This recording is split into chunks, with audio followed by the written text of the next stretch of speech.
कि कोई भी व्यक्ति एक अपूर्ण समाज में पूर्ण व्यक्ति बन जाए, अपूर्ण समाज में पूर्ण नहीं बन सकता है। तो ये स्वामी राम तीर्थ का विचार है। ये स्वामी राम तीर्थ विवेकानंद के गुरु नहीं थे, ये चंद्र प्रताप सिंह जी मैं करेक्ट कर दूं, स्वामी विवेकानंद के जो गुरु थे उनका नाम था स्वामी रामकृष्ण परमहंस, जिन्होंने रामकृष्ण मिशन चलाया था। ये जो स्वामी जी हैं ये स्वामी राम तीर्थ हैं, और स्वामी राम तीर्थ जो है बेसिकली पंजाब के रहने वाले थे, और ये विवेकानंद जी के बाद आए थे। इनका जो कालखंड है विवेकानंद के बाद का है। क्लियर? सो हमेशा याद रखिएगा कि समाज अगर ऊपर बढ़ेगा तो ही आपकी उन्नति है। अगर समाज की उन्नति नहीं होगी तो आपकी उन्नति नहीं हो सकती। और समाज अगर नीचे जा रहा है, समाज की अवनति हो रही है, अगर समाज में दिक्कतें हो रही हैं, तो आप मान के चलिए कि आपके साथ भी वो चीजें होंगी, क्योंकि आप समाज से जुड़े हुए हैं। आप समाज से अपने आप को डिटैच नहीं कर सकते, अलग नहीं कर सकते। तो समाज के उत्थान में ही आपका उत्थान निहित है, और समाज का अगर कहीं से नुकसान होगा तो उसमें आपका भी नुकसान होगा। तो ऐसे में हम सभी लोगों को क्या करना चाहिए? समाज को मजबूत करना चाहिए, समाज के उत्थान का कार्य करना चाहिए, समाज को आगे बढ़ाने का हमें कार्य करना चाहिए। और ये महान संत स्वामी राम तीर्थ का कथन है। हम सब लोग इसको व्यवहारिक रूप से समझते भी हैं और मानते भी हैं। तो हम लोग निरंतर इस पर कार्य करेंगे। इसके बाद जैसा हमने कहा था कि शुरू में कुछ हम लोग करंट की चीजें आपके सामने रखेंगे, ताकि समसामयिक घटनाओं से हम लोग जुड़े रहें और उनके बारे में डिस्कशन करते रहें। तो करंट अफेयर्स की 4-5 चीजें हैं। कोरोना संकट अभी चल रहा है, और कल माननीय वित्त मंत्री जी ने किसानों के लिए और रेहड़ी पटरी और इत्यादि जो काम करने वाले लोग हैं उनके लिए सुविधाओं की घोषणाएं की हैं। वो क्या क्या है वो आप देख सकते हैं, जैसे किसान क्रेडिट कार्ड है, या नाबार्ड के जरिए उनको लोन इत्यादि की फैसिलिटी है। ये आप देख सकते हैं, इंटरनेट से चेक कर सकते हैं। और उसके अलावा मणिपुर में पिछले 3 हफ्ते से कोई केस नहीं आया है, तो मणिपुर को कोरोना मुक्त जो है उन्होंने घोषित किया है वहां की सरकार ने कि अब हमारा मणिपुर कोरोना मुक्त है। गोवा पहले ही कोरोना मुक्त हो चुका है। उसके अलावा काबुल, जो अफगानिस्तान की राजधानी है काबुल, वहां कल एक हॉस्पिटल पे आतंकवादी हमला हुआ है, और अमेरिका का कहना है कि ये हमला इस्लामिक स्टेट, जिसको ISIS बोलते हैं, उसने किया है। तो ये एक विश्व की एक खबर है। उसके अलावा मणिपुर में जो MLA हैं उन 7 MLA को डिस्क्वालीफाई करने का एक केस पेंडिंग है।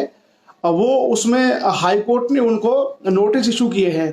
तो MLA का डिस्क्वालिफिकेशन की चर्चा हम लोग आपसे पहले भी कर चुके थे संविधान के बारे में। आपको अभी फिलहाल इतना याद रखना है कि मणिपुर में 7 MLA की सदस्यता खतरे में है। तो अगर सवाल आता है कभी आगे कॉम्पिटिशन एग्जाम में कि किस स्टेट में ऐसा विवाद हुआ था जहां पर कुछ जो मेंबर ऑफ लेजिस्लेटिव असेंबली थे, जो विधायक थे, उनकी सदस्यता का मसला खड़ा हो गया था कि उनको डिस्क्वालीफाई किया जाए, तो आपका आंसर रहेगा मणिपुर। उसके अलावा देवेश रॉय करके एक साहित्यकार थे भारत के, जिनको साहित्य अकादमी ने पुरस्कार भी दिया था, उनकी मृत्यु हो गई कल। और इसके बारे में 2 चीजें हमें जान लेनी चाहिए कि देवेश राय कौन थे। इसका पढ़ लेंगे तो आपको मालूम पड़ जाएगा इनकी 2-4 एक रचनाएं, और प्लस साहित्य अकादमी क्या है, साहित्य अकादमी की स्थापना कब हुई, साहित्य अकादमी किस किस को पुरस्कार देती है। तो जिसकी सोच व्यापक होती है वो केवल देवेश राय को याद नहीं रखेगा, वो ये भी देखेगा कि साहित्य अकादमी ने उनको पुरस्कार किस पुस्तक के लिए दिया था, और साहित्य अकादमी है क्या, और इसका क्राइटेरिया क्या है, किस आधार पर यह पुरस्कारों की घोषणा करती है। अगर इतना हम लोग कर लेंगे तो हमारा ज्ञान व्यापक हो जाता है, हमारी सोच जो है काफी विस्तृत हो जाती है। उसके अलावा WHO का नाम आपने जाना ही होगा, विश्व स्वास्थ्य संगठन, WHO, विश्व स्वास्थ्य संगठन। तो उसके जो हेड हैं अभी काफी कंट्रोवर्सीज हुई हैं, और उस कंट्रोवर्सीज में उनका शायद रेजिग्नेशन आने वाला है, वो अपना पद छोड़ने वाले, ये भी एक खबर है। और कई सारे राज्यों में लेबर लॉ में बदलाव किए गए हैं। कई सारे राज्यों में लेबर लॉ मतलब जो श्रम कानून है, मजदूरों के लिए जो कानून बने हुए हैं, उसमें कई राज्यों में उन कानूनों को बदलने की पहल की गई है, लेबर लॉ बदले हैं। और इसी कारण से आपने देखा होगा कई सारे टीवी पर विवाद भी चल रहे हैं। तो आपको इस संदर्भ में यह करना है कि लेबर लॉ के बारे में आप थोड़ा सा पढ़ लें कि लेबर लॉ कब से आए थे। बेसिकली ब्रिटिश जब आए थे भारत में तब लेबर लॉज आए थे, और उसके बाद उनमें समय समय पर बदलाव होते रहे, परिवर्तन होते रहे हैं।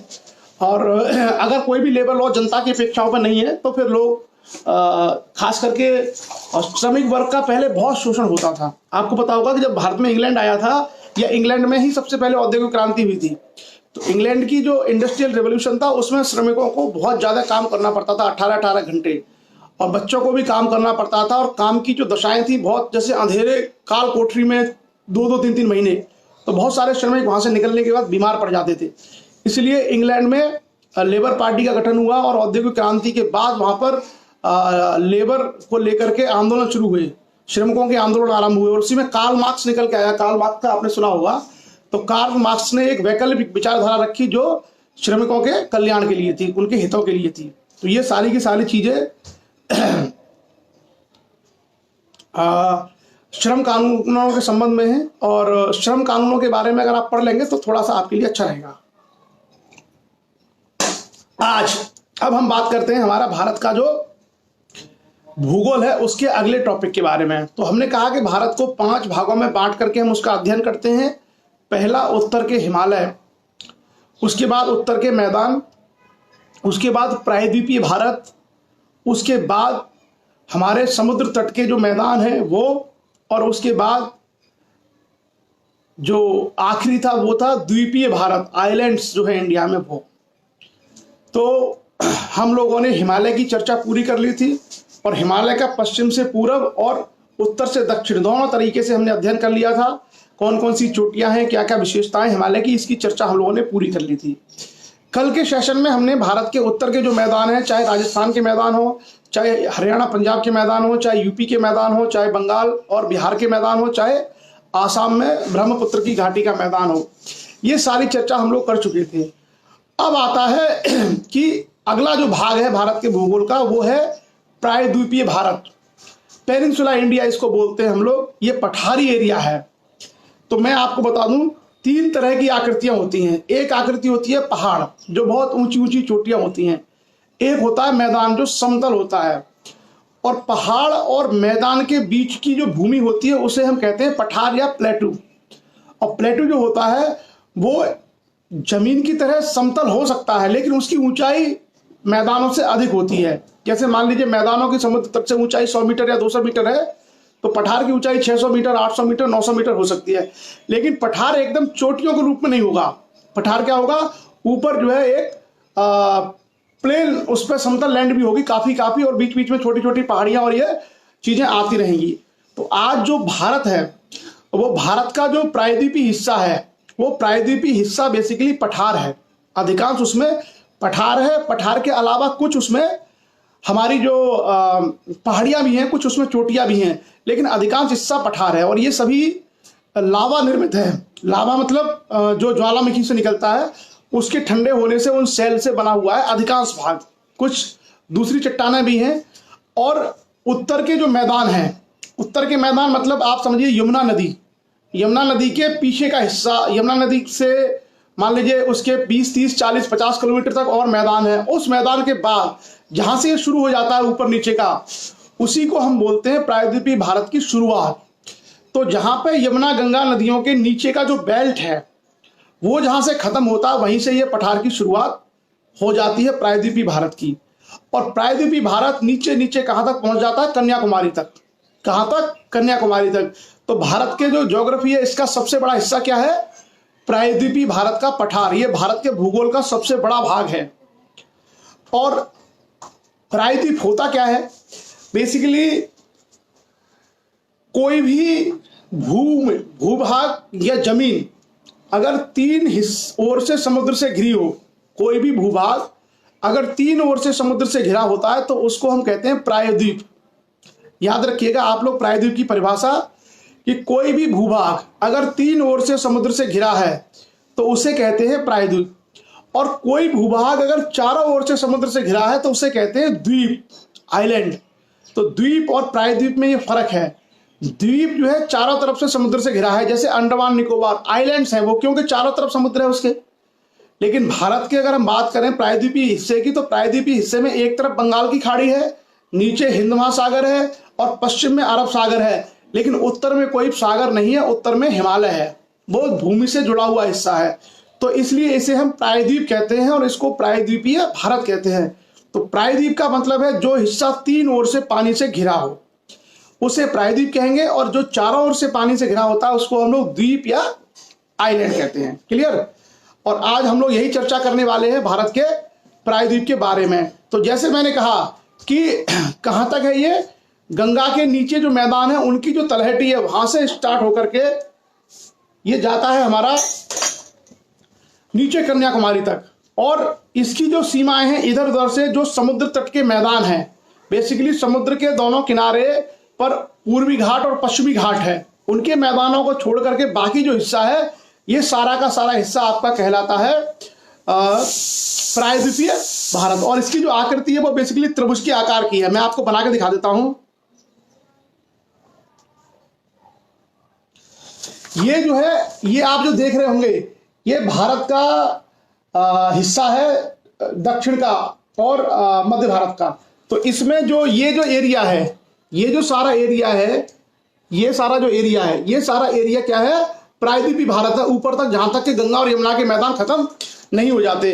तो और समुद्र तट के मैदान को इससे बाहर रख करके बाकी जो बच जाए वो सारा प्रायद्वीपीय भारत है। और इस प्रायद्वीपीय भारत में आप देखेंगे बहुत सारी आपको विविधताएं मिलेंगी, तमाम तरह के पठार, जैसे छोटा नागपुर का पठार, छत्तीसगढ़ का पठार, मालवा का प्लेट्यू, गुजरात में आपको अलग संरचनाएं मिलेंगी। आप छत्तीसगढ़ में जाएंगे तो छोटा नागपुर का पठार आपको मिल जाएगा। आप महाराष्ट्र में जाएंगे तो आपको अलग भूमि मिलेगी, आंध्रा में जाएंगे तो अलग भूमि मिलेगी, बुंदेलखंड में जाएंगे तो आपको बुंदेलखंड का एरिया मिलेगा। तो ये क्या है, अलग अलग तरीके के पहाड़ों पठारों से, चोटियों से, ऊबड़ खाबड़ भूमि से बना हुआ है। लेकिन कहीं कहीं इसमें समतल लैंड भी है, जैसे मध्य प्रदेश के बहुत सारे हिस्से में आपको समतल भूमि मिल जाएगी। जो गोदावरी और जो कृष्णा बेसिन है उसमें आपको बहुत सारी समतल लैंड मिल जाएगी। तो ऐसा नहीं है कि इसमें केवल पहाड़ या पठार है, इसमें समतल भूमि है। लेकिन ये भूमि अपेक्षाकृत उत्तर के जो गंगा के प्लेन मैदान है इनसे ऊपर है, इनसे ये ऊंची है औसत हाइट में, और जो हिमालय के जो पर्वत हैं इनसे ये औसत हाइट में नीचे है, उससे छोटी है। तो आज हम लोग यही चर्चा करने वाले हैं और देखेंगे कि इसमें क्या क्या आता है, प्रायद्वीपीय भारत में प्रायद्वीपीय पठार में क्या क्या शामिल है। दक्षिण भारत का जो प्रायद्वीपीय पठार है इसका क्षेत्रफल लगभग 9 लाख वर्ग किलोमीटर है। 9 लाख वर्ग किलोमीटर है, यानी गंगा के जो मैदान थे वो 7 लाख वर्ग किलोमीटर है, ये कितना है, 9 लाख वर्ग किलोमीटर है। क्लियर। उसके बाद इसकी जो औसत ऊंचाई है, जैसा मैंने कहा कि 500 से 700 मीटर है। आप अगर हिमालय की औसत ऊंचाई निकालेंगे तो हिमालय की औसत ऊंचाई कम से कम 2-3 किलोमीटर निकलेगी कम से कम, लेकिन इसकी औसत ऊंचाई क्या है, 500 से 700 मीटर। और कहीं कहीं यहाँ पर चोटियां ऊंची भी हैं, काफी ऊंची भी हैं कुछ कुछ चोटियां, लेकिन औसत जो एवरेज जो हाइट है वो 500-700 मीटर है। और गंगा के मैदानों की कितनी होगी औसत हाइट, 150, 200, 250 मीटर बस। तो ये क्या है, गंगा के जो मैदान है, ब्रह्मपुत्र के मैदान है, उनसे ऊंचा है, क्योंकि 500-700 मीटर इसकी हाइट है। और लेकिन हिमालय से इसकी ऊंचाई कम है। क्लियर। यह विश्व का सबसे बड़ा प्रायद्वीपीय पठार है। दुनिया भर में आपको इससे बड़ा प्रायद्वीपीय पठार यानी जो है प्लेट्यू कहीं नहीं मिलेगा जो भारत के पास है। और एक और बात है, ये प्राचीनतम हिस्सा है, जो भूमि है उसका लैंड का ये प्राचीनतम हिस्सा है। जैसा मैंने कहा ना कि पहले सारे महाद्वीप जो थे वो एक ही साथ थे, सारे जो महाद्वीप थे वो एक साथ जुड़े हुए थे, जिसको हम लोग पैंजिया बोलते थे। बाद में उस पैंजिया में विखंडन हुआ और कई महाद्वीप बने, अलग अलग भूमियां जो है खिसकती चली गई। तो भारत जो है उत्तर की ओर खिसक रहा है, इसके खिसकने से ही हिमालय बना। तो जो गोंडवाना लैंड थी, इस गोंडवाना लैंड का मूल हिस्सा है क्या, प्रायद्वीपीय पठार। और ये बेसिकली इग्नियस रॉक्स, जो आग्नेय चट्टान है, पुरानी लावा, उनसे बना हुआ है। इस कारण से ये सबसे पुरानी भूमि मानी जाती है, मतलब प्राचीनतम लैंड है ये प्रायद्वीपीय भारत का पठार। क्लियर। और ये लंबे समय से यहाँ पे अपर्दन होता रहा, कभी बारिश से, कभी नदियों के बहाव से, ये लगातार यहाँ पे अपर्दन होता रहा। इस कारण से ये कहीं कट गया, कहीं छट गया, कहीं समतल हो गया। लाखों साल की ये कहानी चल रही है, लाखों सालों से ये क्रम चल रहा है। तो कभी बारिश से मिट्टी बह जाती है, कभी नदियां बहा के ले जाती हैं, कभी धूप से शेल्स टूट जाती हैं, चट्टानें टूट जाती हैं, कभी ठंड से सिकुड़ जाती हैं। तो ये लाखों सालों का क्रम यहाँ पर चल रहा है। उसके बाद अगर हम देखें, इसमें केवल पठार नहीं है, जो दक्कन का जो पठार है, जो प्रायद्वीपीय भारत है, केवल पठार नहीं है, इसमें बहुत सारी अभी भी पहाड़ियां, अवशेष पहाड़ियां भी हैं। मतलब कहीं कहीं पहाड़ियां, चोटियां आज भी इसमें बनी हुई हैं। जैसे हम बात करते हैं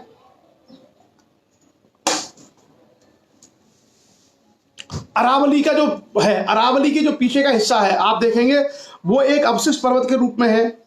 विंध्याचल एक पर्वत के रूप में आज भी है। सतपुड़ा एक पर्वत के रूप में आज भी है। नीलगिरी की पहाड़ियां, कार्डमम हिल्स, ये सारी की सारी आपको आज भी इसमें पहाड़ियों के रूप में भी मिलेगी इसी पेनिनसुला इंडिया में। मैकाल है, अजंता की पहाड़ियां हैं, पारसनाथ की पहाड़ियां हैं, पालनी की पहाड़ियां हैं, बहुत सारी पहाड़ियां आज भी इस एरिया में है। और जो लोगों ने कभी यात्रा की होगी महाराष्ट्र की, या जिन लोगों ने दक्षिण की यात्रा की होगी, उनको पहाड़ मिले होंगे रास्ते में। इवन मध्य प्रदेश के अंदर, मध्य प्रदेश का जो उत्तरी हिस्सा है वो किस में है, वो है विंध्याचल में। जैसे आपका जो ग्वालियर वगैरह का जो एरिया है, ग्वालियर में आपको पहाड़ दिखते होंगे, तो ग्वालियर और उसके समानांतर जो जा रही है श्रृंखला वो आपका है विंध्याचल। विंध्याचल की वो पहाड़ियां हैं और वो आपको सीधे इधर सतना मैहर वैहर होते हुए निकल जाती हैं विंध्याचल उत्तर प्रदेश मिर्जापुर में। तो वो सारा एरिया क्या है, विंध्याचल की पहाड़ियां हैं। आप वहां से चलेंगे और विदिशा भोपाल के आसपास आपको क्या मिलेगा, वहां पे थोड़ा प्लेन मैदान है विदिशा के आसपास, उसके बाद से फिर वही पहाड़ियां मिल जाएंगी। और होशंगाबाद के पास में आपको एक नदी मिलेगी जिसका नाम है नर्मदा। होशंगाबाद के पास में एक नदी है नर्मदा। तो नर्मदा नदी के उत्तर में जितने भी पहाड़ हैं उनको सामूहिक रूप से विंध्याचल कहते हैं। नर्मदा नदी के उत्तर में जो पहाड़ हैं उनको कहते हैं विंध्य पर्वत या विंध्याचल। और नर्मदा नदी के जो दक्षिण है उसके जो पहाड़ हैं उनको कहा जाता है सतपुड़ा। उनका नाम है सतपुड़ा की पहाड़ियां। तो जो नर्मदा नदी है वो इन्हीं सतपुड़ा और विंध्याचल के बीच से बहती है। एक तरफ सतपुड़ा है और एक तरफ विंध्याचल है। तो दोनों ही सतपुड़ा और विंध्याचल में ऊंची ऊंची चोटियां हैं। तो ये बेसिकली विंध्याचल और सतपुड़ा की ऊंची चोटियां हैं, वो पठार नहीं है बल्कि वो क्या है, वो पर्वत का रूप है, वो पीक्स का रूप है, चोटियों का रूप है। तो आपको दक्कन के प्लेटू में इस तरह के बहुत सारे पहाड़ मिलेंगे, बहुत सारी इस तरह की चोटियां भी आपको मिलेंगी। क्लियर। अब हम आते हैं कि पर्वत का जो पठार है, जो पठार है इनको 4 भागों में बांटा गया है। क्या क्या है इसमें, एक है दक्कन का पठार, दक्कन ट्रैप, जिसमें बेसिकली तेलंगाना आंध्रा वाला एरिया आता है। दूसरा है पूर्वी पठार जिसमें आपका झारखंड का छोटा नागपुर का एरिया आता है। एक है मध्यवर्ती पठार जिसमें हमने सतपुड़ा विंध्याचल इत्यादि की बात की है। और एक है काठियावाड़ का पठार जो गुजरात के एरिया में, गुजरात में भी अगर आप गए होंगे काठियावाड़ के एरिया में, दक्षिणी गुजरात में, दक्षिणी गुजरात से लेकर महाराष्ट्र तक आपको पहाड़ियों की जो है श्रृंखलाएं मिलेंगी। क्लियर। तो सबसे पहले हम बात करेंगे कि दक्कन ट्रैप क्या है, दक्कन का पठार क्या है। क्लियर।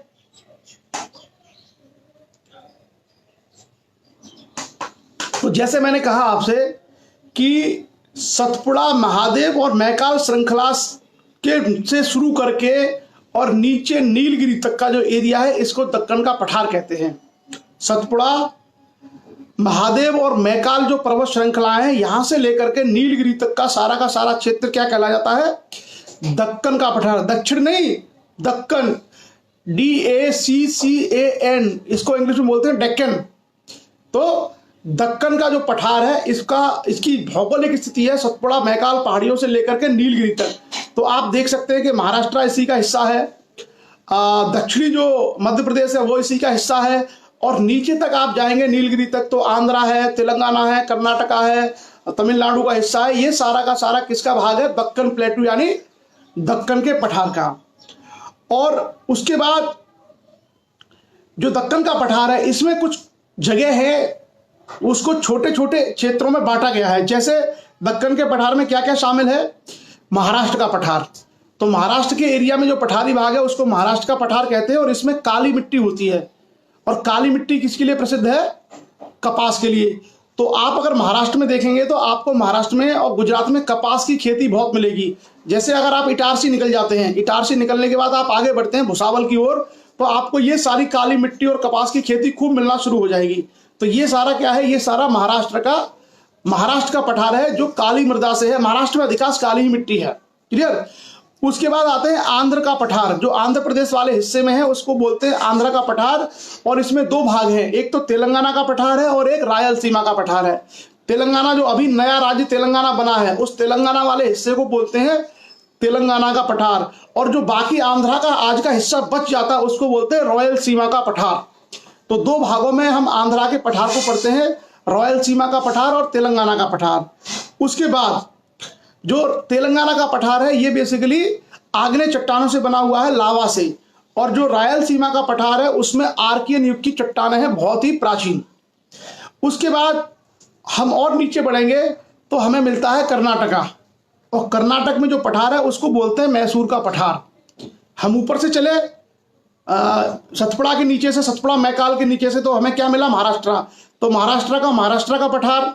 उसके नीचे चले हम तो उसके नीचे हमें मिला तेलंगाना और आंध्रा का पठार, जिसको हम तेलंगाना और रायलसीमा का पठार बोलते हैं। और उसके नीचे आ गया नया राज्य कर्नाटका। तो कर्नाटका का पठार है उसको हम लोग मैसूर का पठार बोलते हैं। और जो मैसूर का जो पठार है उसमें खनिज बहुत हैं। मैसूर के पठार में प्रचुर मात्रा में खनिज पाए जाते हैं, जैसे लोहा है, सोना है। आपने देखा मैसूर में ही कोलार नामक स्थान पर सोने की खानें भी हैं। तो जो मैसूर का पठार है वो क्या है? धात्विक खनिजों से भरपूर है। भारत में सर्वाधिक धात्विक खनिज पाए जाते हैं मैसूर के पठार में। और जो वैसे खनिज है जैसे कोयला इत्यादि है, अभ्रक इत्यादि है, ये मिलता है छोटा नागपुर यानी झारखंड और उड़ीसा वाले क्षेत्र में। क्लियर? अब उसके बाद आते हैं कि दक्कन ट्रैप। अभी क्योंकि हम दक्कन की बात कर रहे हैं और जो मध्य प्रदेश वाला हिस्सा है वो बचा हुआ, उसकी चर्चा हम लोग बाद में करेंगे। क्लियर? तो दक्कन ट्रैप का महत्व क्या है और दक्कन ट्रैप का क्या विशेषता है, इसकी हम लोग चर्चा करेंगे। क्लियर? तो ज्वालामुखी से जो निकला हुआ बेसाल्ट है, उस बेसाल्ट से ये इसका निर्माण हुआ है। ज्वालामुखी आप जानते होंगे, ज्वालामुखी का मतलब क्या होता है कि जमीन के अंदर, भूमि के अंदर एनर्जी है और वो मैग्मा के रूप में, लावा के रूप में अंदर से निकल के फूट के बाहर निकलती है आग, और वो चट्टानों को, पिघली हुई चट्टानें बेसिकली बाहर बिखरती रहती है और उसकी परतें बन जाती हैं। उसी से जो अलग अलग चीज़ों का निर्माण होता है उसी को हम कहते हैं लावा के अलग अलग प्रकार होते हैं। उसी में से एक प्रकार का लावा होता है बेसाल्ट, और इस बेसाल्ट से ही इसका निर्माण हुआ है। ज्वालामुखी का जो बेसाल्ट है, बेसाल्ट की परतों से ये दक्कन का ट्रैप बना है। महाराष्ट्र में सर्वप्रथम एक कोई उद्भव हुआ था, उस उद्भव के माध्यम से इसका निर्माण हुआ और बाद में चल करके इस पर मिट्टी इत्यादि जमती गई और वनस्पतियां और ये सारी चीजें धीरे धीरे विकसित हुई।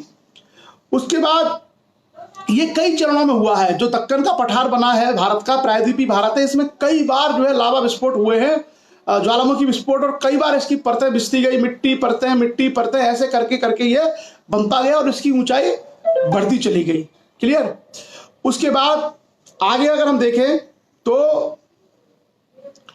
अपक्षय और अपर्दन के फलस्वरूप महाराष्ट्र के बेसाल्ट पर काली मिट्टी का निर्माण हुआ है, या अपक्षय हुआ है और अपर्दन हुआ है। इसके कारण यह काली मिट्टी का निर्माण हुआ है जिसमें लोहे एवं दूसरे खनिजों की प्रचुरता है इस मिट्टी में। उसके अलावा कपास की बहुत अच्छी खेती होती है, इसलिए इस मिट्टी को कॉटन सॉइल के नाम से भी जाना जाता है, कपासी मिट्टी के नाम से। और कहीं कहीं इस क्षेत्र में रेगुर मिट्टी भी मिलती है। उसके अलावा यहाँ पर जो गेहूं है, गन्ना है आदि फसलें भी होती है। और उसके अलावा सूती वस्त्र, चीनी उद्योग वस्त्र, आपने देखा होगा महाराष्ट्र में चीनी उद्योग बहुत ज़्यादा है, खास करके बारामती वाले एरिया में। और उसके अलावा आगे जब हम चर्चा करेंगे, आगे है हमारा पूर्वी पठार। पूर्वी पठार मतलब जो भारत के पूर्वी हिस्से में है। पूर्वी हिस्से में क्या है, इसको 5 श्रृंखलाओं में बांटा गया है। कुछ फैक्ट हैं वो मैं आपको देख के बता रहा हूं ताकि आप लोगों को वो क्लियरली समझ में आ जाए। क्या फैक्ट है? बघेलखंड का पठार पूर्वी हिस्से में, एक तो है बघेलखंड का पठार, एक है छत्तीसगढ़ बेसिन, एक है दंडकारण्य का पठार, एक है छोटा नागपुर का पठार और एक है हमारा मेघालय का पठार। तो जो भारत का पूर्वी भाग है, उड़ीसा में बेसिकली क्या है कि उड़ीसा का जो एरिया अधिकांश प्लेन है, वहां पर समुद्र तट के मैदान है। लेकिन अगर पूर्वी भारत में हम देखें, जैसे दक्कन ट्रैप को हम लोग देख रहे हैं इस तरीके से, तो हमने अभी महाराष्ट्र और इसका एरिया देखा। अगर हम पूर्व की ओर बढ़े तो पूर्व की ओर राज्य पड़ता है छत्तीसगढ़, और छत्तीसगढ़ के बाद पड़ता है हमारा मध्य प्रदेश, और मध्य प्रदेश के जो आगे है वो हमारा प्लेन मैदान आ जाते हैं। लेकिन पूर्वोत्तर जो भारत है उसमें मेघालय में भी इसी तरह के पठार और उसी युग की संरचनाएं हैं, तो वो भी हम इसी में इंक्लूड करते हैं। तो सबसे पहले है बघेलखंड का पठार। बघेलखंड का पठार आपने देखा होगा, जो रीवा और सतना का एरिया है, सतना, रीवा और मिर्जापुर के बीच की जो भूमि है उसको हम लोग कहते हैं बघेलखंड का पठार। तो एक तरह से ये ईस्टर्न एमपी का, ईस्टर्न और नॉर्थ ईस्ट एमपी का हिस्सा है, जो नॉर्थ ईस्ट एमपी है उसमें ये पठार मिलता है। उसके अगर हम नीचे जाएंगे तो छत्तीसगढ़ का बेसिन है, जिसमें छत्तीसगढ़ के बहुत सारे ऊपरी हिस्से में ऊंची भूमि है, जिसको हम लोग छत्तीसगढ़ बेसिन कहते हैं। छत्तीसगढ़ के दक्षिण में, और जहां उड़ीसा और छत्तीसगढ़ ये सारे मिलते हैं, तेलंगाना वाला एरिया ऊपर का, वहां पर जो आंध्रा वाला एरिया, वहां पर एक पठारी क्षेत्र है जिसको कहा जाता है दंडकारण्य। दंडकारण्य वहां पर एक क्षेत्र है और वो भी एक पठारी क्षेत्र है। इसकी चर्चा दंडकारण्य की किस में आती है? शायद रामायण में इसकी चर्चा आती है दंडकारण्य की, और इसको दक्षिणी कौशल के नाम से भी हम लोग जानते हैं। उसके बाद छोटा नागपुर का पठार। आगे पूर्व में और बढ़ते हैं तो जो झारखंड का एरिया है वहां पर छोटा नागपुर का पठार है, और ये छोटा नागपुर का पठार कोयला इत्यादि खनिजों से भरपूर है, छोटा नागपुर का पठार। उसके बाद और पूर्व में बढ़ते हैं तो मेघालय जो प्रदेश है, मेघालय में जैसे मैंने कहा गारो, खासी, जयंतिया जो पहाड़ियां हैं, इन्हीं के नाम से यह पठार भी है, और वही ऊंची भूमि है, उसी युग की, उसी काल की बनी हुई है। तो ये जो छोटा नागपुर का पठार है, इसको भी हम मेघालय का जो पठार है उसको भी हम इसी में इंक्लूड करके पढ़ते हैं। हालांकि ये प्रायद्वीपीय भारत की मुख्य भूमि नहीं है। क्लियर? चलिए आगे बढ़ते हैं, और आगे हम लोग चर्चा करते हैं मध्यवर्ती पठार। तो ये तो पूर्व का था, पूर्व में क्या आ गया? छत्तीसगढ़ आ गया, मध्य प्रदेश का पूर्वी सीमा आ गई, उसके अलावा मेघालय आ गया, उसके अलावा हमारे छत्तीसगढ़ के जो तीनों एरिया थे, दंडकारण्य, छत्तीसगढ़ बेसिन, वो भी हमारा इसमें कवर हो गया। अब आते हैं मध्यवर्ती, यानी जो मिडिल लैंड है, इस जो पेनिनसुला है भारत का प्रायद्वीपीय भाग है, इसका जो मध्य भूमि में क्या क्या आता है? तो मध्य भूमि में इसमें आता है सबसे पहले मेवाड़ की उच्च भूमि। तो राजस्थान के जो मैदान थे थार मरुस्थल के, उसके नीचे उदयपुर जिला है दक्षिणी राजस्थान में। तो साउदर्न राजस्थान में मेवाड़ की उच्च भूमि आती है, मतलब वहां पर क्या है? पहाड़ियां और पठार हैं, वहां पर पहाड़ियां और पठार है। सो उस मेवाड़ की उच्च भूमि को भी एक तरीके से पठारी क्षेत्र माना जाता है, और उसको भी पेनिनसुला इंडिया के अंदर कवर किया जाता है, राजस्थान का दक्षिणी भाग। उसके बाद हम आगे आते हैं, और आगे है मालवा पठार। मालवा पठार आप सभी लोग जानते होंगे, मध्य प्रदेश में शिवपुरी से लेकर के आपका उज्जैन, देवास, नागौद, धार, इंदौर, मांडू, रतलाम, खरगोन, खंडवा, ये जो सारा एरिया है, इस सारे एरिया को मालवा पठार कहते हैं। और ये कहां तक पहुंचता है? विदिशा तक, मतलब ललितपुर, विदिशा तक ये पहुंचता है। ये सारी जो उच्च भूमि है, इस सारी उच्च भूमि को कहा जाता है मालवा का पठार। और मालवा के पठार में भी काफी उपजाऊ भूमि है, इस कारण से यहाँ पर सोयाबीन की जो खेती है इस एरिया में बहुत होती है। मालवा के पठार में सोयाबीन की खेती और मूंगफली और दालें, ये यहाँ पर काफी होती हैं। और दालों के उत्पादन के मामले में शायद मध्य प्रदेश ही सबसे आगे है, बिकॉज ये जो बुंदेलखंड का पठार है इसमें भी, और जो मालवा का पठार है वहां पर सोयाबीन होगी या दलहनी फसलें हो गई या मूंगफली होगी, बहुत बड़ी मात्रा में होती हैं। उसके अलावा अगर हम इसी मध्यवर्ती पठार की बात करें तो इसमें बुंदेलखंड का पठार भी शामिल है। तो बुंदेलखंड का पठार कहां पड़ता है? आपका उत्तर प्रदेश में, जैसे हमीरपुर, महोबा, उरई और हमीरपुर में उतना पठार नहीं है, लेकिन जैसे महोबा है, बांदा है, चित्रकूट है, ललितपुर है, झांसी का एरिया है, निवाड़ी का एरिया है, टीकमगढ़ का एरिया है, दमोह का एरिया है, सागर का एरिया है। ये जो सारा क्षेत्र है, इस सारे क्षेत्र को हम लोग बोलते हैं बुंदेलखंड का पठार। इसकी अपनी एक अलग भूगोल है और इसकी अपनी अलग विशेषताएं हैं।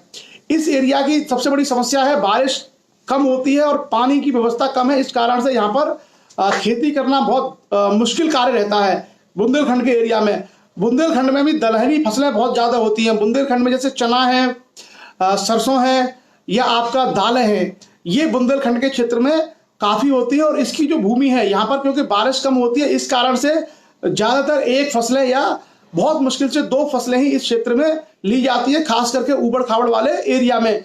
और ऐसी ही फसलें होती हैं जिनमें पानी कम लगे, जैसे आपका सरसों है, या जैसे आपका चना है, जैसे आपका मसूर है, जैसे आपका मूंग है। ऐसी फसलें जहाँ जो कम समय में तैयार हो जाए और जहाँ पानी की कम आवश्यकता हो। तो ये बुंदेलखंड का पठार भी हमारा जो प्रायद्वीपीय भारत है उसी का हिस्सा है। उसके अलावा इसमें एक और आता है मध्य भारत के पठार में बिंदी का पठार। जो विंध्याचल का जो एरिया है, विंध्याचल के आसपास जो लगा हुआ एरिया है, उसको हम लोग बिंदी का पठार भी बोलते हैं। और ये बिंदी का पठार हमारा ग्वालियर झांसी से शुरू होकर के सीधा आगे तक निकल जाता है। इसमें बहुत सारी पहाड़ियां आपको मिलेगी। तो ये है हमारा कुल मिलाकर के मध्य जो है पेनिनसुला का एरिया, पठार जो मध्य प्रदेश वाले क्षेत्र में पड़ता है। उसके बाद आगे हम बढ़े और आगे आता है गुजरात में काठियावाड़ का पठार। गुजरात में काठियावाड़ का पठार, और काठियावाड़ जो पड़ता है वो दक्षिणी गुजरात का हिस्सा है। सौराष्ट्र काठियावाड़ आपने सुना होगा। तो वहां पर भी हम लोगों को ये पठारी भूमि मिलती है, उसी युग की बनी हुई, जिसमें ये पूरा का पूरा दक्कन का ट्रैप बना हुआ है। और ये नीचे तक जो है जाकर के आपका अलग अलग उसमें समाहित हो जाता है पहाड़ियों में, कन्याकुमारी पर जाकर के। क्लियर। सो ये हमने चर्चा की जो कर्नाटक में है, मैसूर का एरिया, तेलंगाना, रायलसीमा, महाराष्ट्र का पूरा एरिया हमने कवर किया। मध्य प्रदेश में हमने देखा एक तरफ मालवा है, एक तरफ बुंदेलखंड है, एक तरफ विंध्याचल है, उसका एरिया है। उसके अलावा हमने बघेलखंड को भी देखा। मेघालय में जो पठार है उसकी चर्चा हमने की। झारखंड में छोटा नागपुर की चर्चा हमने की। छत्तीसगढ़ बेसिन की चर्चा की हमने। छत्तीसगढ़ में दंडकारण्य की भी हमने चर्चा की।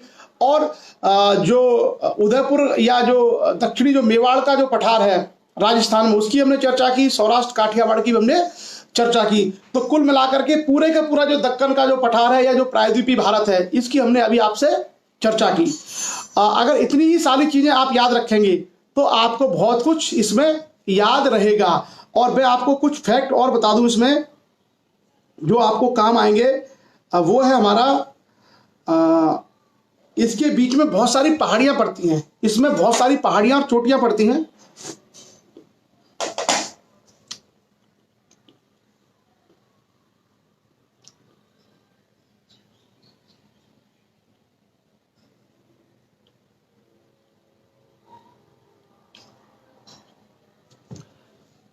तो एक जो चीज है वो आप याद रख लेना, इसमें जो प्रायद्वीपीय भारत था इसमें बहुत सारी जगह पहाड़ियां भी हैं। तो उन पहाड़ियों में कौन कौन से पर्वत सबसे ऊंचे हैं वो भी हमें पता होना चाहिए। जैसे विंध्याचल में सबसे ऊंची चोटी कौन सी है, सतपुड़ा की सबसे ऊंची चोटी कौन सी है, दक्षिण भारत में उसकी सबसे ऊंची चोटी कौन सी है, कार्डमम की पहाड़ियां, यानी कार्डमम मतलब इलायची, केरला वाले एरिया में इलायची की पहाड़ियां हैं। नीलगिरी पर जाकर के ये नीलगिरी का जो पहाड़ है वहां पर जाकर के ये मिलती है। कार्डमम की पहाड़ियां, नीलगिरी की पहाड़ियां एक जगह मिलती है कन्याकुमारी से पहले। तो इस एरिया में जो जो बड़े बड़े पर्वत हैं उनकी सबसे ऊंची चोटियां क्या हैं वो भी अगर हम याद रखेंगे तो हमें बड़ा काम आएगा। जैसे दक्षिण भारत की सबसे ऊंची चोटी है अनायमुंडी। अनायमुंडी पूरे दक्षिण भारत की, मतलब हिमालय के बाद सबसे ऊंची चोटी अनायमुंडी है। सतपुड़ा की सबसे ऊंची चोटी है दोदा बेटा। तो इस तरीके से इनकी चोटियों के नाम, इनकी हाइट अगर हम ये भी याद कर लेंगे तो ये हमारे बड़े काम आएगा। उसके अलावा एक और चीज हमको इस एरिया में जाननी है, जो रिवर्स है, जो नदियां हैं। नदियों में आपने देखा होगा कि अगर हम उत्तर से शुरू करें तो आपको बहुत सारी नदियां मिलेंगी प्रायद्वीपीय भारत से निकलती हुई, जैसे चंबल, केन, बेतवा। ये सारी नदियां कहां से निकलती है? प्रायद्वीपीय भारत से। यानी जो मध्य प्रदेश में जो एरिया है, पहाड़ी एरिया या पठारी एरिया, वहां से ये निकलती हैं। जैसे जो आपकी चंबल रिवर है, कहां से निकलती है? महू जगह है इंदौर के पास। इंदौर के पास एक स्थान है, एक छोटा सा जगह है महू। तो महू की पहाड़ियों से निकलती है कौन सी नदी? आपकी चंबल। और ये चंबल वहां से निकलते निकलते हुए सीधे राजस्थान में घुसेगी, कोटा होते हुए, धौलपुर होते हुए, इटावा होते हुए यमुना में मिल जाती है। तो चंबल नदी का उद्गम क्या है? प्रायद्वीपीय भारत है। उसके अलावा और हम आगे देखें तो केन नदी, ये केन नदी है, बेतवा नदी है। ये सारी नदियां इसी प्रायद्वीपीय हिस्से से निकलती हैं। क्लियर। उसके अलावा आप देखेंगे आगे जब बढ़ेंगे तो आपको नर्मदा नदी मिलेगी। कौन सी? नर्मदा रिवर। और नर्मदा नदी निकलती है अमरकंटक से। अमरकंटक से बहते बहते नर्मदा नदी मध्य प्रदेश से होते हुए गुजरात में पहुंच जाती है। कहां मिलती है? अरब सागर में। और एक नदी है फिर उसके दक्षिण में सतपुड़ा है, और सतपुड़ा के दक्षिण में नदी है तापी। नर्मदा और तापी दो ऐसी नदियां हैं जो बड़ी नदियां हैं और जो पूरब से पश्चिम की ओर बहती हैं। भारत में आप देखना, उत्तर भारत में जो अधिकांश नदियां हैं वो पश्चिम से पूरब की ओर बहती हैं। जैसे गंगा है, यमुना है, रामगंगा है, गंडक है, गोमती है, घाघरा है। जितनी नदियां हैं सब पश्चिम से पूरब की ओर बहती हैं। लेकिन जो नर्मदा और तापी हैं ये उल्टी बहती हैं, मतलब ये पूरब से बहते हुए पश्चिम की ओर जाती हैं। इसका मतलब है कि वहां पर जो पेनिनसुला इंडिया है, प्रायद्वीपीय भारत है, उसका ढलान पूरब से पश्चिम की ओर है। और नर्मदा और तापी नदियां बहुत पुरानी हैं, बहुत पुरानी नदियां हैं। तो जो हमारा विंध्याचल है, विंध्याचल के दक्षिण में और सतपुड़ा के बीच में जो सकरी घाटी बनती है, उस घाटी से बहती है नर्मदा। और ऐसी घाटी को कहा जाता है भ्रंश घाटी। इन भ्रंश घाटियों से बहकर के नदी बहती है नर्मदा। और सतपुड़ा के दक्षिण में एक और नदी बहती है उसी डायरेक्शन में, उसका नाम है तापी। तापी और नर्मदा के बीच में जो पहाड़ है उसी का नाम सतपुड़ा है। जो तापी नदी है और जो नर्मदा नदी है, इसके बीच में जो पहाड़ है उस पहाड़ का नाम ही है सतपुड़ा। क्लियर? सो ये जो दो नदियां हैं तापी या ताप्ती और नर्मदा, ये बड़ी महत्वपूर्ण है और ये बहुत बड़ी नदियां हैं इस एरिया की, इस क्षेत्र की बहुत बड़ी नदियां हैं। उसके बाद हम जाएंगे तो हमें नासिक के पास में एक जगह है शायद त्र्यंबकेश्वर, वहां से एक नदी निकलती है गोदावरी। गोदावरी नदी मिलेगी आपको महाराष्ट्र में। फिर उसके नीचे हम जाएंगे तो हमें कृष्णा मिलेगी, उड़ीसा के एरिया में महानदी बहती है। उसके अलावा हम लोगों को वहां दक्षिण में और आगे बढ़ेंगे तो कावेरी नदी है। इस तरीके से आपको बहुत सारी रिवर्स इस एरिया में मिलेंगी। तो क्रम से जो है आप लोग यदि चाहें तो चंबल, केन, बेतवा, नर्मदा, ताप्ती, कृष्णा, गोदावरी, कृष्णा, कावेरी, ये सारी नदियों को भी आप क्रम से याद कर सकते हैं। ये सब प्रायद्वीपीय भारत की, जिसकी आज हम चर्चा कर रहे हैं, उसी की नदियां हैं।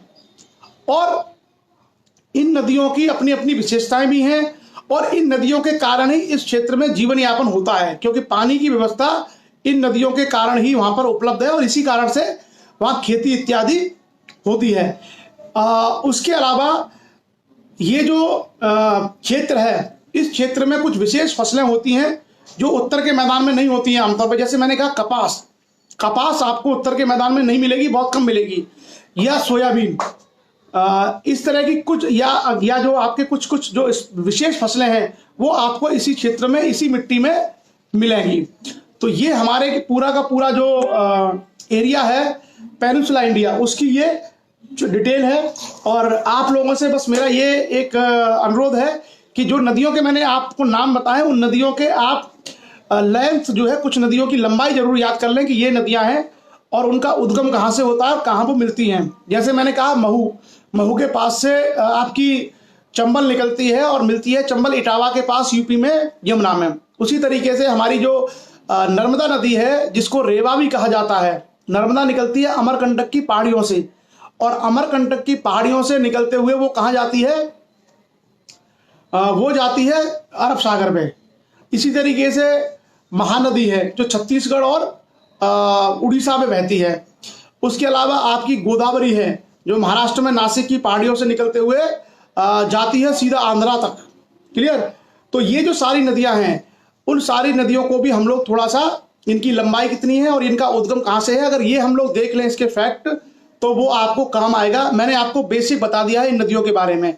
अच्छा, ये जो नदियां हैं, इसमें से बहुत सारी नदियां ऐसी हैं जिसमें पानी बारिश में होता है, बरसात के दिनों में ज़्यादा पानी होता है। कुछ नदियां ऐसी हैं जो हमेशा बहती हैं, लेकिन कुछ नदियां ऐसी हैं जो जिनमें हमेशा पानी नहीं रहता, सूख जाती हैं। खास करके जो छोटी नदियां हैं, उनमें से बहुत सारी नदियां सूख जाती हैं गर्मियों के दिनों में। लेकिन हिमालय की जो नदियां हैं वो सदा नीरा हैं। हिमालय की जो नदियां हैं सदा नीरा मतलब हमेशा उनमें पानी रहता है, क्योंकि हिमालय के ग्लेशियर पिघल पिघल के उसमें आते हैं।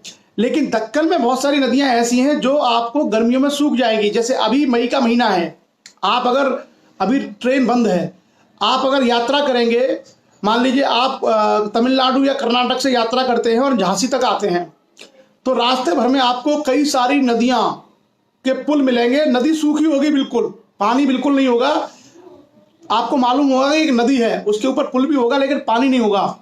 कुछ नदियों में आपको पानी मिलेगा। तो जो प्रायद्वीपीय भारत की नदियां हैं, ये नदियों में जो पानी है वो कुछ नदियों में हमेशा रहता है, लेकिन बहुत सारी नदियां ऐसी हैं जिसमें हमेशा पानी नहीं रहता। उसके अलावा यहाँ के पानी साफ होता है, इधर जो प्रायद्वीपीय भारत की नदियां हैं, क्योंकि यहाँ पर चट्टानें ठोस हैं, पुरानी चट्टानें हैं, लावा निर्मित चट्टानें हैं, इसलिए उसमें काट छाट कम होती है, पत्थर हैं। तो पत्थरों से निकलती हुई नदियां हैं, इसलिए उनका पानी क्या होता है, साफ होता है। अगर इसी की तुलना में आप उत्तर भारत में देखें तो उत्तर भारत की चाहे यूपी की नदियां हो, चाहे बिहार की हो, चाहे पंजाब की हो, चाहे हरियाणा की हो, चाहे बंगाल की हो, उन नदियों में बड़ी संख्या में अवसाद आते हैं। खास करके वहाँ मिट्टी है, कच्ची मिट्टी, कच्ची वहाँ पर जो है एक तरीके से सेल्स हैं, इस कारण से वहाँ पर वो घुलती रहती है। उन नदियों का पानी आपको बहुत साफ नहीं मिलेगा। जैसे अगर आप नर्मदा देखें तो नर्मदा नदी आपको, अगर आज आप देखें तो नर्मदा का पानी आपको एकदम साफ दिख रहा होगा, हल्के से हरे और हल्के से नीले रंग का मिक्सचर। लेकिन अगर आप गंगा देखेंगे या आप यमुना देखेंगे या आप गंडक या गोमती देखेंगे तो वो आपको कुछ नहीं दिखेगा, वो आपको गंदीला सा पानी दिखेगा और उसमें नीचे आप कुछ भी नहीं देख सकते। लेकिन नर्मदा इत्यादि नदियों को बहुत आसानी से आप उसमें देख सकते हैं कुछ गहराई तक कि क्या क्या दिख रहा है। तो ये एक अंतर है दक्कन की जो नदियां हैं उनका और जो उत्तर की जो नदियां हैं उनका। बाकी फसल इत्यादि की चर्चा हम लोगों ने कर ली है। और पहाड़ियों की ऊंचाई, जैसे मैं आपको बताऊं दक्कन की पहाड़ियां, जैसे अनाई मुंडी मैंने आपको बताया, दोदा बेटा मैंने आपको बताया, इसी तरीके से आपका जो मैकाल है, महादेव है, जो ये पहाड़ियां हैं इनकी आप ऊंचाई जरा एक बार देख लीजिएगा। तो मैं आपको कुछ लिंक भी बता दूंगा। माउंटेन्स इन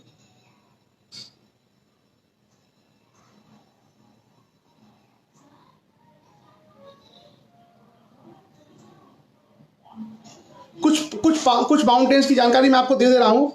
जैसे अनाई मुंडी है, अनाई मुंडी की ऊंचाई है 2695 मीटर, 2695 मीटर। अनाई मुंडी सबसे ऊंची चोटी है। उसके बाद दूसरी चोटी है, उसका नाम है दोदा बेटा। दोदा बेटा की ऊंचाई है 2637 मीटर।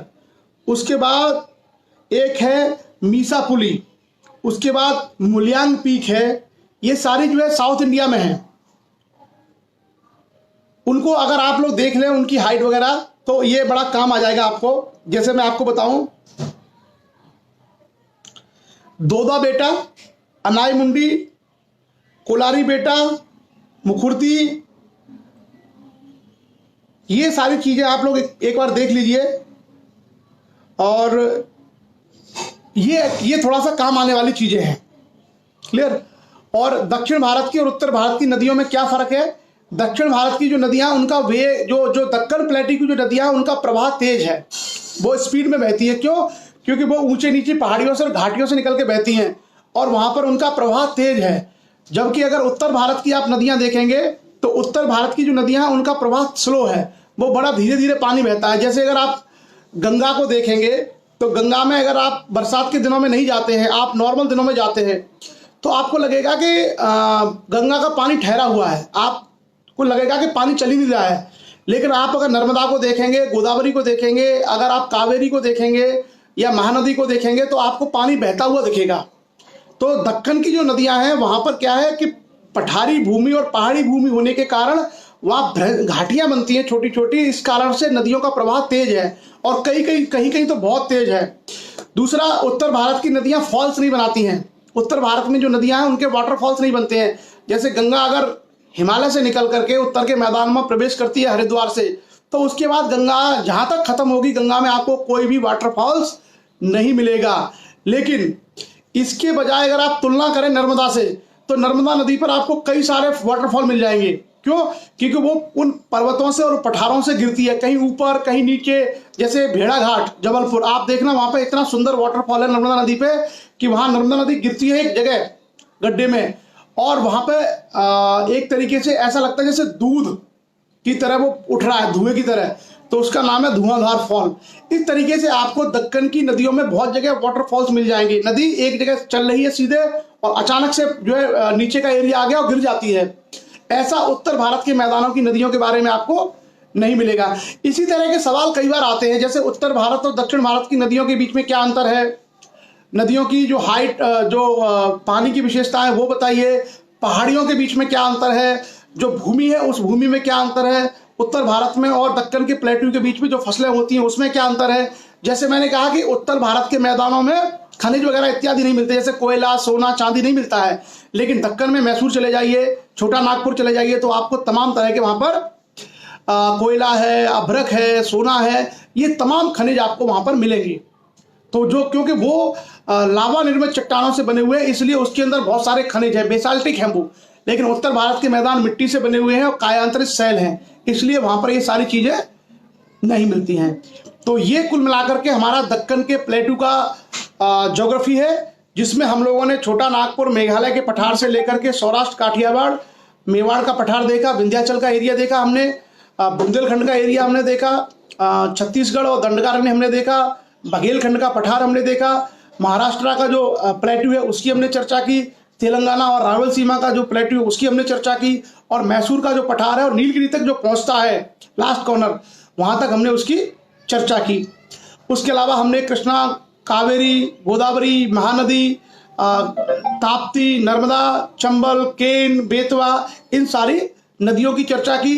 फसलों के रूप में हमने दलहनी फसलें और सोयाबीन इत्यादि, मूंगफली इत्यादि की भी हमने चर्चा की। उसके अलावा खनिजों में कोयला है, अभ्रक है, सोना है और तमाम खनिज जो इस एरिया में मिलते हैं, इसकी भी हम लोगों ने चर्चा की। तो ये हमारा कुल मिलाकर के दक्कन का जो पठार है वो है, और इसका जैसा हमने कहा कि 9 लाख वर्ग किलोमीटर इसका एरिया है, बहुत बड़े क्षेत्र में ये विस्तृत है। तो अब तक हम लोगों ने भारत के भूगोल में 3 भागों की चर्चा कर ली। सबसे पहले हिमालयी क्षेत्र, उसके बाद उत्तर के मैदान, और उसके बाद दक्कन का प्लेट्यू, जिसको हम लोग पठार भी कहते हैं। और उस पठार क्यों कहते हैं कि उसकी औसत ऊंचाई मैदानों से अधिक है लेकिन पहाड़ों से कम है, और पहाड़ों की तरह बहुत ऊंची चोटियां सारी नहीं है, लेकिन कहीं कहाँ उसमें भी चोटियां विद्यमान है, जिसकी भी हम लोगों ने चर्चा कर ली। तो ये कुल मिलाकर के आज की हमारा भूगोल का टॉपिक है। और अब हम लोग आएंगे आगे अपने इस सेशन के आखिरी चरण में, और वहाँ हम चर्चा करेंगे कविताओं के माध्यम से। और कविताओं के रूप में आज हमारे पास 3 लोगों की कविताएं आई हैं। BS राजपूत जी, लोनावाला महाराष्ट्र से, उसके अलावा अनार सिंह जी, कासगंज यूपी से, और डॉक्टर नारायण पटेल, कटनी मध्य प्रदेश से। तो हमारे पास 3 राज्यों से 3 लोगों ने अलग अलग कविताएं भेजी हैं। अनार सिंह जी कासगंज उत्तर प्रदेश से, BS राजपूत जी लोनावाला महाराष्ट्र से, और डॉक्टर नारायण पटेल कटनी मध्य प्रदेश से। तो आज विविधता है, हमारे पास 3 राज्यों का प्रतिनिधित्व है। और आज की कविता की शुरुआत हम करते हैं मध्य प्रदेश से। मध्य प्रदेश से डॉक्टर नारायण पटेल जी कटनी से, और उनकी कविता इसलिए क्योंकि उन्होंने हिमालय के ऊपर कविता भेजी है, मैं हिमालय हूँ। तो हिमालय की चर्चा हमने परसों की थी सेशन में, तो इसलिए उनकी कविता क्या है, ज्योग्राफी से संबंधित है। तो क्योंकि हम लोग भूगोल की ही चर्चा कर रहे हैं, ज्योग्राफी की, भारत के भूगोल की, और हिमालय भारत के भूगोल का ही हिस्सा है, इसलिए हम लोग उनकी कविता पहले रखते हैं, और बाद में जो है बाद में BS राजपूत साहब और अनार सिंह साहब की कविता हम लोग रखेंगे। तो मैं हिमालय हूँ, ये शीर्षक है डॉक्टर नारायण पटेल जी की कविता का। और कविता है कुछ इस तरीके से, मैं हिमालय बोल रहा हूँ, भारत का सिरमौर हूँ। मैं हिमालय बोल रहा हूँ, भारत का सिरमौर हूँ।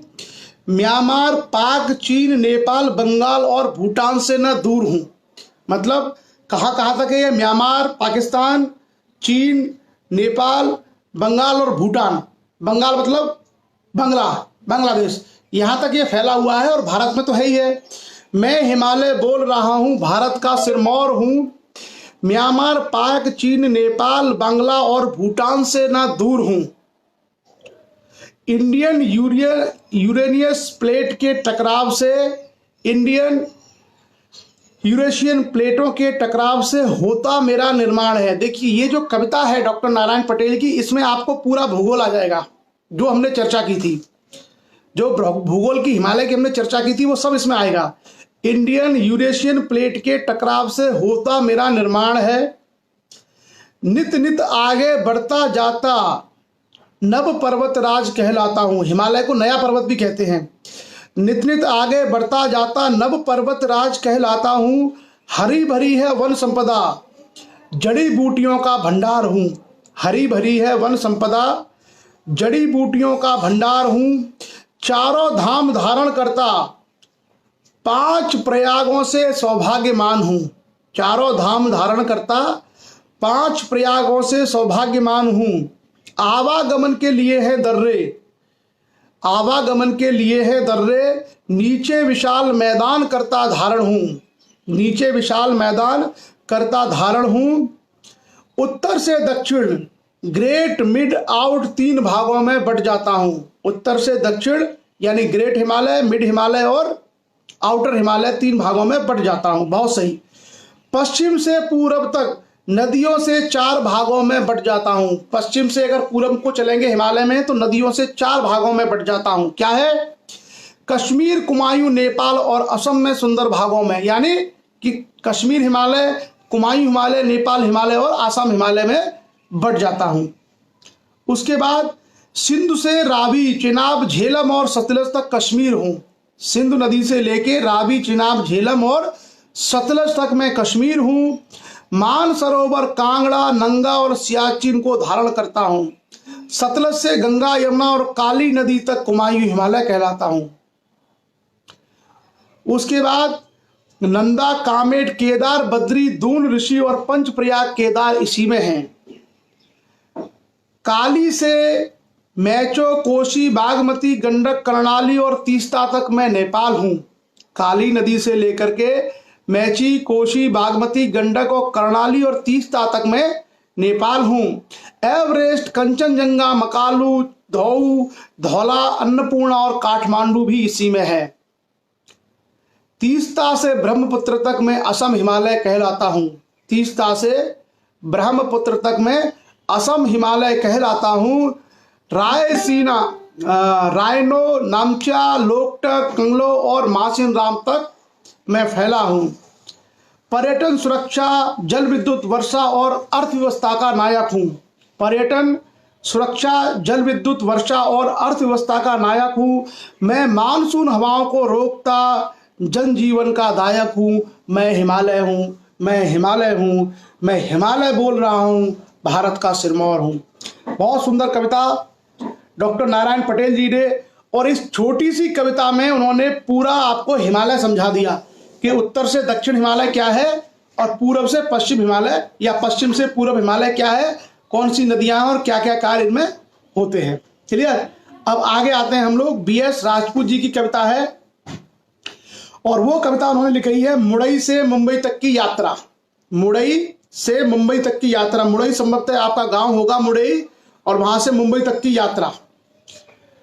ये स्वरचित कविता है और ये कविता है, इनका जो नोस्टाल्जिया है, इनकी जो एक याद है बीएस राजपूत साहब की, वो याद जो है उन्होंने कविता के माध्यम से रखी है।